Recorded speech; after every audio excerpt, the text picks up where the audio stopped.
छत्रपति शिवाजी आगरा है ना, बढ़िया व्यक्तित्व है जिस आदमी का, उसको आप गले लगाओ कि छत्रपति शिवाजी को खड़ा कर दिया चपरासियों के बीच में। तो जब औरंगजेब पहली बार उनके सामने से ऐसे निकला तो वो खड़े हो गए।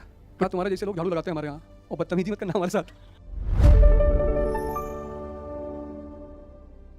तो शाहजहां के काल में दो चीजें पैदा हुई, एक हुआ वित्तीय संकट और दूसरा राजनीतिक विद्रोह की शुरुआत। अब ये शुरुआत है, फाइनेंशियल क्राइसिस पहली चीज पैदा हुई शाहजहां के काल में, और दूसरी चीज पॉलिटिकल रिवोल्ट्स, राजनीतिक विद्रोह। और इस बैकग्राउंड में, अब इस बैकग्राउंड में अगर कोई अकबर जैसा आदमी बैठ जाता वो तो संभाल लेता। भाई अकबर के समय अगर शिवाजी, छत्रपति शिवाजी दिल्ली आते, आगरा आते, छत्रपति शिवाजी आगरा आए, उस दिन औरंगजेब का जन्मदिन था 5 नवंबर। अब इतना बढ़िया व्यक्तित्व है जिस आदमी का, उसको आप गले लगाओ, एलिवेट करो। भाई जो आदमी आपके सबसे ज्यादा काम का है उसको आप एलिवेट नहीं करोगे। बर्थडे पार्टी चल रही है औरंगजेब की, छत्रपति शिवाजी को खड़ा कर दिया चपरासियों के बीच में, पहली गलती। और जो आदमी योग्य होता है ना, वो चाटुकारिता कभी नहीं करेगा। योग्यता का सबसे गंदा पहलू यही है, क्योंकि उसको पता है कि तुम्हारी साइड से नहीं खेलेंगे तो किसी और की साइड से खेलेंगे। जब खेलना आता ही है तो औरंगजेब ने गलती कर दी, छत्रपति शिवाजी को चपरासियों की लाइन में खड़ा कर दिया। खैर उन्होंने कुछ नहीं कहा, खड़े रहे, पार्टी चल रही थी। तो ये पहली बार छत्रपति शिवाजी के सामने से गुजरा तो वो खड़े हो गए।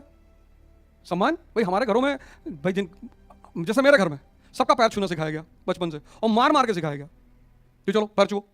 हिंदुस्तान के घरों में मैंडेटरी सिखाया ही जाता है, वो हमारे संस्कार है। भाई अमेरिका गए, वहां एक बुजुर्ग अच्छे डॉक्टर थे, मिल गए, मैं उनका पैर छू, व्हाट यू आर डूइंग, अरे मैंने कहा आराम से, डोंट वरी, पैसा नहीं मांगेंगे तुमसे। अमेरिकन बहस बहुत करते हैं, लेकिन एक बात और, मानते भी बहुत हैं। अमेरिकन को आप ऐसे कोई बात नहीं मना सकते हो, आपको दिखाना पड़ेगा।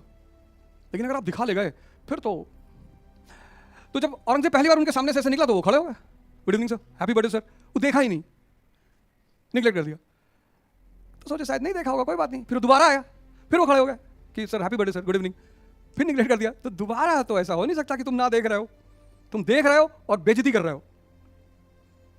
तो जब वो तिबारा आया ना, तो ने रोक लिया औरंगजेब, कहा तुम्हारे जैसे लोग झाड़ू लगाते हैं हमारे यहाँ, और बदतमीजी मत करना हमारे साथ। अब औरंगजेब की दिक्कत यह थी कि जो आदमी छत्रपति शिवाजी को लेकर आया था वो औरंगजेब का बहुत अच्छा दोस्त था, जयसिंह। और राजपूतों ने अपनी जबान दे रखी थी, प्राण जाए पर। और जयसिंह ने शिवाजी से कहा था कि आपको कुछ नहीं होगा आगरा में, आप हमारे साथ चलो। तो औरंगजेब को पता था कि अगर मैंने शिवाजी के साथ बदतमीजी कर दी तो जयसिंह से दुश्मनी हो जाएगी। तो वहां औरंगजेब ने कुछ नहीं कहा जाने दो। और दूसरे दिन शिवाजी आगरा से निकल गए। इसकी जो बुद्धि है ना, यहां है। अब आप इमेजिन करो, अगर अकबर रहा होता इसकी जगह पे औरंगजेब की, तो शिवाजी का हाथ पकड़ के घुमाता कि शिवा भाई औरंगाबाद से आए हैं, शार्प शूटर हैं, दोस्त हैं हमारे, कंधे पे हाथ रखता, अपने पर्सनल अपार्टमेंट में ले आता कि गाना डांस करवाएं, अनारकली को बुलाओ, चम्मा चम्मा चम्मा चम्मा शुरू करो। यही पढ़ना है हमें इन दिमागों को समझना है। हमें देखना है कि एक आदमी के पास कुछ भी नहीं है और वो साम्राज्य खड़ा कर देता है। और हम क्यों पढ़ने जा रहे हैं? तुम क्या समझ रहे हो? तुमसे गवर्नमेंट ऑफ इंडिया या तुम्हारा नॉलेज चेक कर रही है? बिल्कुल नहीं। इस आदमी के पास कुछ भी नहीं है, दिल्ली आगरा भी नहीं है, और ये आदमी एक साम्राज्य खड़ा करता है। तो कैसा दिमाग है, पॉलिसी क्या है, सोचता क्या है, तरीके क्या है, ये समझना है हमें।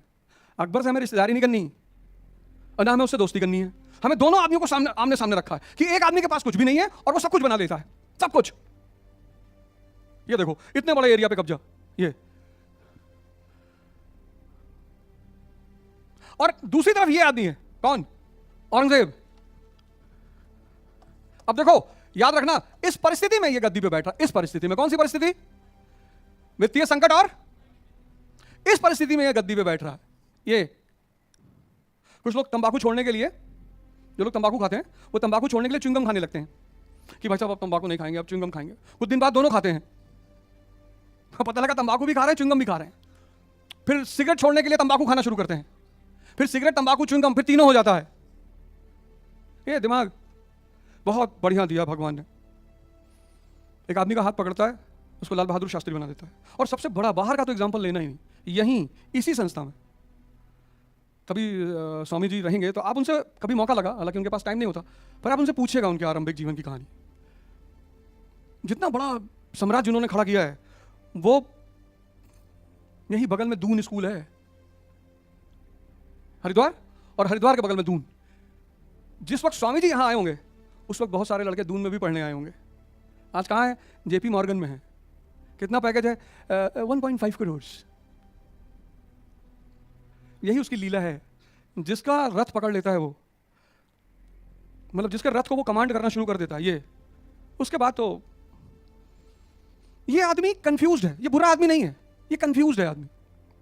इसको जो समझाने वाले लोग हैं बहुत औसत दर्जे के लोग हैं। अकबर के साथ कौन है? नवरत्न है। और वो नवरत्न की जो पहचान करता है उसमें जाति और धर्म कोई मायने नहीं रखता। जैसे अकबर का सबसे प्रिय सलाहकार कौन है? बीरबल। लेकिन औरंगजेब के साथ ये कंडीशन नहीं है। उसको सलाहकार मुसलमान ही चाहिए, और मुसलमान में मौलाना ही चाहिए। बस फंस गया, क्योंकि योग्यता किसी धर्म और जात से तो बंधी नहीं है। योग्यता तो किसी की बपौती है नहीं कि ब्राह्मण कुल में पैदा हुआ। सारे ब्राह्मण चाणक्य हैं, एक से एक ब्राह्मण है जो अपना ही साम्राज्य खत्म कर दिए। बनाना तो छोड़ दो, सारे राजपूत राणा सांगा है, एक से एक राजपूत हैं, गोली चली चारपाई के नीचे घुस गए। योग्यता किसी की बपौती थोड़ी है।